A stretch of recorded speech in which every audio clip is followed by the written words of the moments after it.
In 1996, a Texan reporter by the name of Brian Bethel headed out of his home to pay his internet bill. He pulled into the shopping center's parking lot and parked near a movie theater's marquee light. The movie theater was next to his internet provider's building. As Brian pulled out his checkbook and grabbed a pen, he heard a knock on his window. He looked over and saw two young kids who appeared to be between 9 to 12 years of age. Both of the boys wore hoodies. One of them was tall with olive skin and curly brown hair.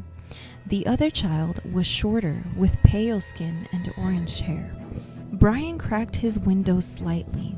Although these were only children, Brian felt an unexplainable, terrible feeling of unease and fear come over him. The taller boy told Brian they had forgotten their money and really wanted to see a movie. He asked if he could give them a ride home. Brian asked what movie the kids wanted to see. The tall boy responded, Mortal Kombat. Brian then looked over at the marquee sign and noticed the movie's last showing had already been playing for about an hour. When Brian looked back at the kids, he noticed their eyes were completely black. The kids then became very insistent that Brian let them into his car. The tall boy commented that he shouldn't be afraid. They were only kids, and they didn't have a gun or anything. Brian Bethel then rolled up his window and both kids began banging against it.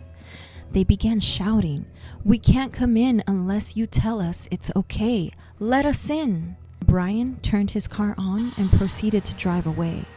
As he was exiting the parking lot, he looked back and the boys were nowhere to be found.